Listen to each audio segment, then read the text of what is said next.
Danger has a way of showing up when you least expect it, and in this story it arrives with the terrifying truth that someone's brother may not live long enough to be saved. In this episode of Murdoch Mysteries, every second counts, and every clue pulls the detectives deeper into a case where loyalty is tested, fear grows stronger, and a family's bond becomes the only thing standing between life and death. The story opens on a cold Toronto morning, the kind of day when the streets feel heavy and quiet, as if they already know trouble is coming.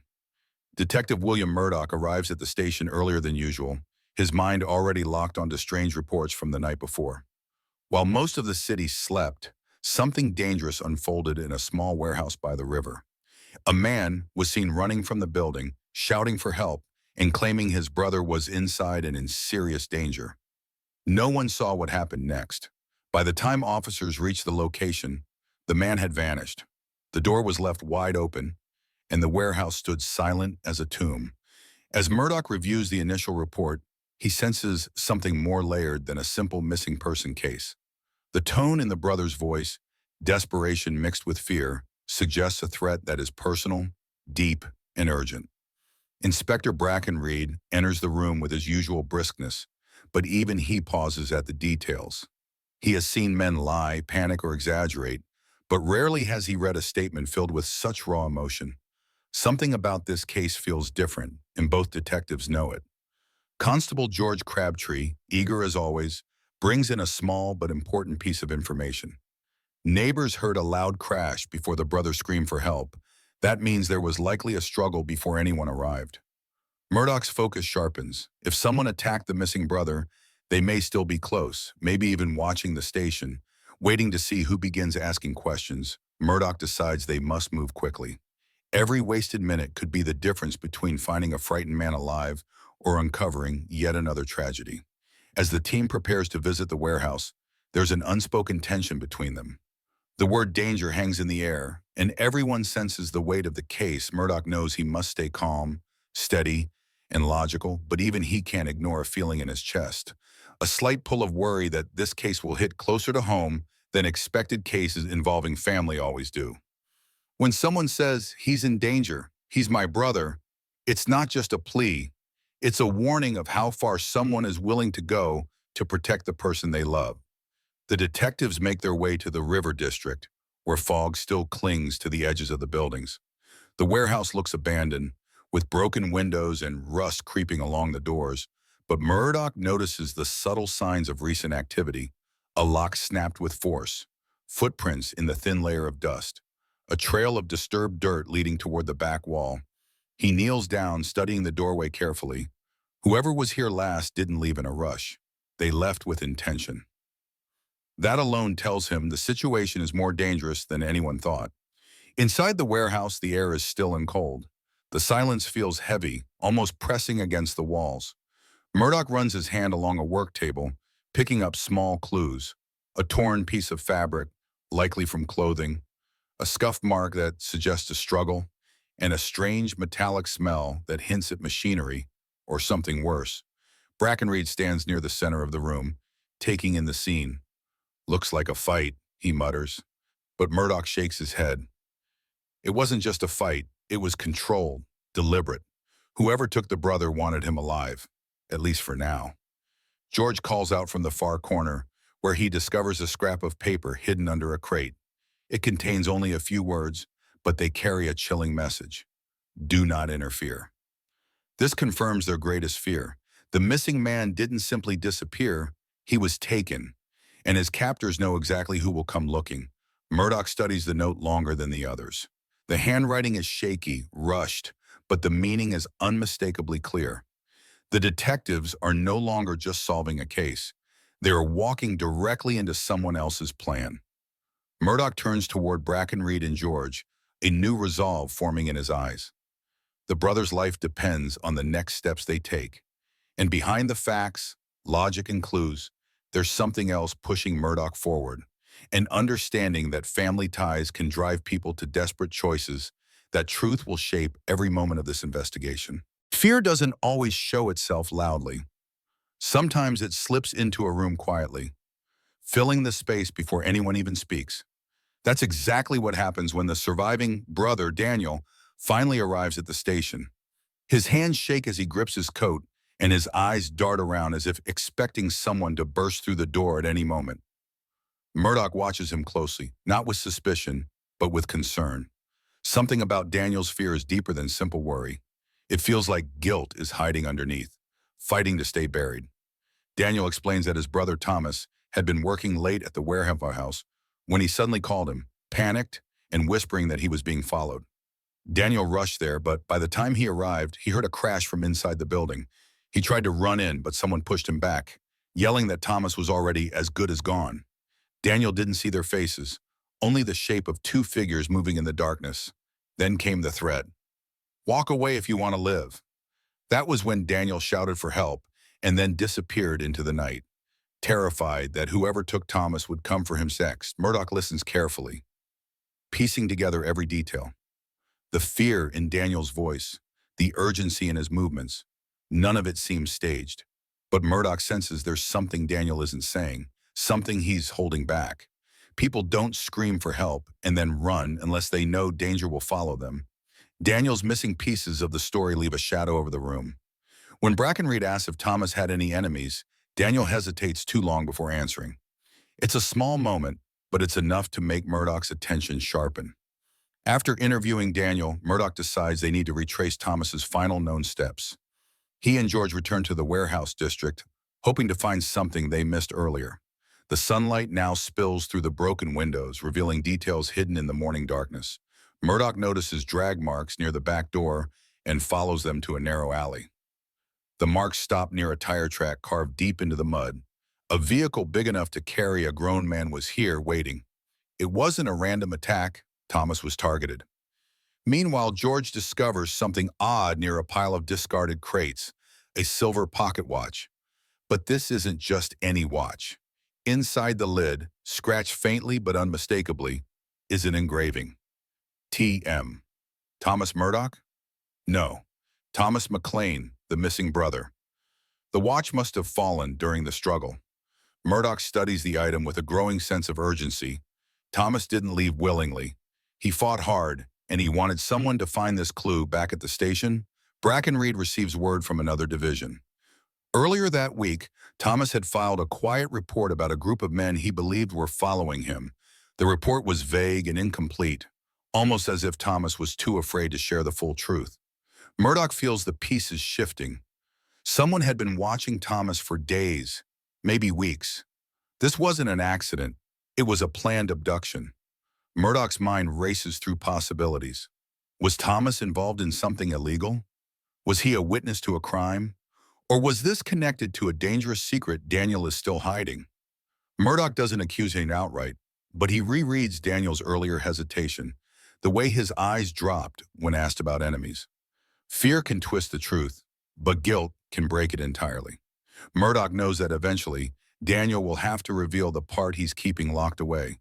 As Murdoch digs through Thomas's report in the recovered pocket watch, he finds another clue that tightens the tension even further. Inside the hinge of the watch is a thin slip of paper, nearly invisible unless you know where to look. On it, written in hurried pencil strokes, is a final message from Thomas. "If they find this, I didn't betray him." The message is confusing, incomplete, and frightening. Betray who? And what secret could be so dangerous that it leads to a man being taken in the dead of night? With this new information, Murdoch realizes the case isn't just about a missing man. It's about something or someone hidden behind the scenes. Someone who believes Thomas betrayed them. Someone who believes Daniel might be next, and someone who is willing to kill to protect their secret. Murdoch calls the team together. The clues point to only one conclusion. Thomas is in danger because he discovered something powerful enough to put a target on his back, and whatever he found, it isn't finished yet. The investigation is no longer merely a search. It has become a countdown. Sometimes a mystery grows heavier the deeper you go, and Murdoch feels that weight now. The clues are pointing in too many directions, and each one seems tied to something darker than the last. Still, he presses forward, knowing time is slipping away for Thomas. The station becomes a hive of tension as the team splits up to uncover anything that might explain why a quiet warehouse worker would be abducted with such precision. Murdoch begins by examining the pocket watch again, this time under stronger light. The hidden message, "I didn't betray him," keeps echoing in his mind. It's not a note someone writes to a stranger. It's a message meant for a specific person. Murdoch wonders if Thomas was involved with someone who expected loyalty, someone who believes that loyalty has been broken. As he studies the faint pencil strokes, Murdoch notices something unusual, a tiny smudge of dark grease near the edge of the paper. It's not the type used in warehouses, it's automotive. Thomas must have been near a vehicle just before he was taken. That fits with the tire tracks in the alley, but Murdoch still needs more. George returns from interviewing warehouse employees. Most of them describe Thomas as quiet and dependable, the sort of man who kept his head down. But one detail stands out. A co-worker mentions that Thomas had been meeting a stranger late at night for several days. Nobody knew why, but the meetings always took place near the river, away from crowds. Whoever that stranger was, they're likely tied to his disappearance. Murdoch notes the description carefully. Tall, thin, wearing a long coat and gloves even in warm weather. The odd clothing choice tells Murdoch something important. This wasn't a casual meeting. It was planned. Back in the office, Brackenreed sorts through the earlier report Thomas filed. Most of it is vague, but there's one detail Thomas wrote clearly. They know about the shipment. The sentence is small, buried among incomplete notes. But Murdoch knows it's the key. Shipments along the river usually involve heavy goods, metal parts, or machinery. But some shipments are less legal. Contraband moved through the city in secret. If Thomas accidentally discovered something illegal, it could explain why someone considered him a threat. Murdoch, George, and Brackenreed head to the harbor to investigate. The docks smell of salt, oil, and old wood, and ships creak softly as the waves push against them. Workers move crates back and forth, but Murdoch's eyes scan for any sign of unusual transport. At one end of the dock, he notices a storage shed secured with a new lock. The shed stands out because it's far from the busiest areas and surrounded by deep tire marks. Murdoch doesn't waste time. He obtains access and steps inside. What he finds sharpens the edges of the case immediately. Inside the shed are several large crates marked under a false company name. The shipping documents taped to the sides are forgeries, sloppy ones, but convincing enough to slip past basic checks.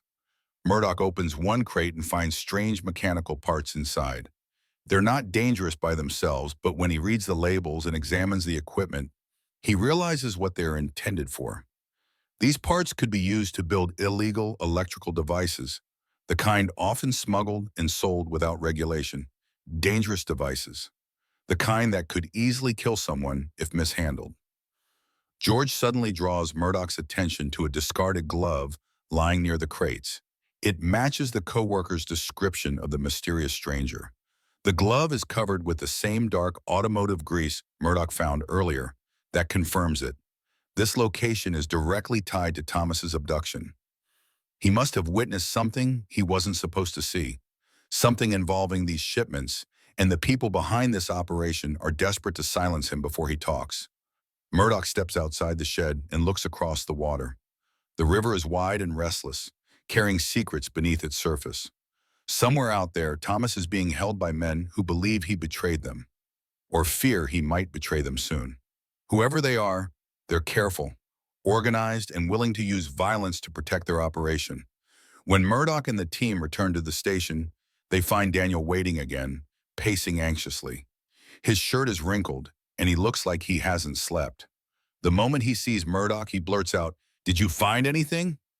Murdoch studies him before answering.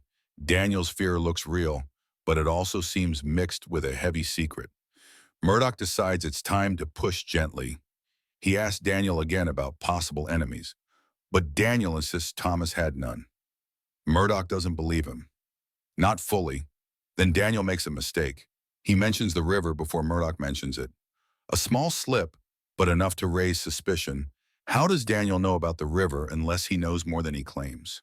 Murdoch doesn't accuse him yet. Instead, There comes a moment in every investigation when the truth stops hiding and begins to show its shape. For Murdoch, that moment arrives late in the afternoon, when a quiet ripple of tension spreads through the station. A message has been delivered, a message meant for Murdoch and only Murdoch. A constable hands him a small envelope with no name, no stamp, and no markings except one chilling line on the front. He knows you're looking. The handwriting matches the threat found at the warehouse. The kidnappers are watching every move. Inside the envelope is a photograph. It's grainy, dark, almost impossible to make out. But Murdoch recognizes the figure tied to a chair with his head hanging forward. Thomas. Still alive, but barely. The image sends a jolt of urgency through the room. Brackenreed swears under his breath. George stares at the picture, his expression falling. The kidnappers are not only holding Thomas, they're taunting the investigators, pushing them, warning them not to interfere. But Murdoch knows something else. People who send threats like this are not protecting their prisoner. They're preparing for something worse.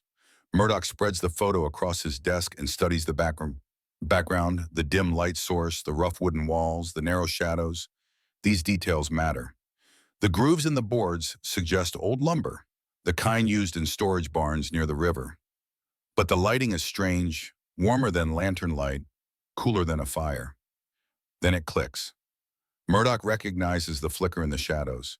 It's from an early model carbide lamp, commonly used in mining and underground workspaces. That means Thomas isn't in a regular warehouse.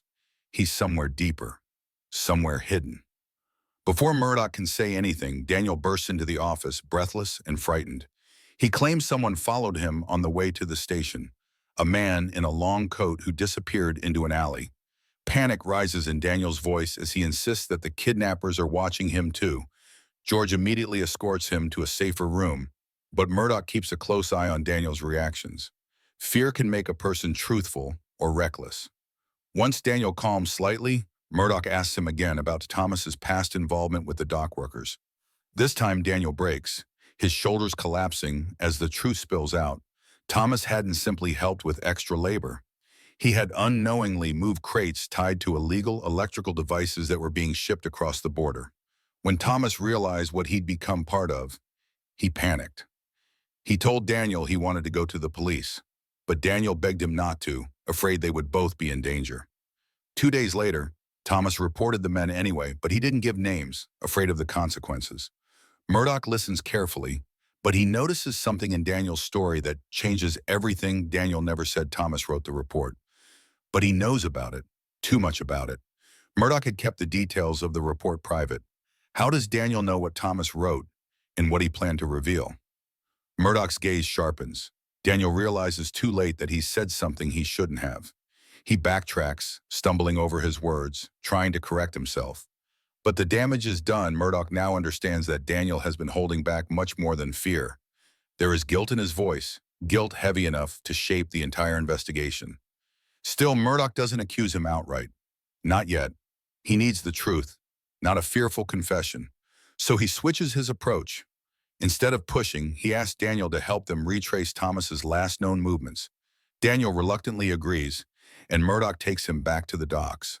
The river looks different now, under fading evening light, colder, harsher, as if hiding something in its currents. As they walk, Murdoch watches Daniel closely. Every step reveals another piece of the puzzle. Daniel keeps glancing at the shadows, at passing workers, at boats docking for the night, but then something strange happens. When they reach the far end of the docks, Daniel stops abruptly. He stares at a small storage building, swallowing hard. Murdoch sees the recognition on his face, the tight jaw, the trembling hands. Daniel knows this place. Murdoch pretends not to notice and walks toward the shed. The closer they get, the more distressed Daniel becomes. Murdoch pushes the door open gently. Inside, the smell of oil and salt hangs thick in the air. The same dark automotive grease stains the floorboards. Murdoch picks up a metal shiv lying near a crate. It matches the marks on the warehouse floor where Thomas struggled. This location was one of the stops in the kidnapper's route. Daniel steps backward, shaking. Murdoch finally turns to him and asks quietly, "What aren't you telling me?" Daniel's face crumples as guilt overwhelms him. He confesses the truth in a trembling voice. He wasn't just Thomas's brother. He was the reason Thomas was targeted. Daniel had once worked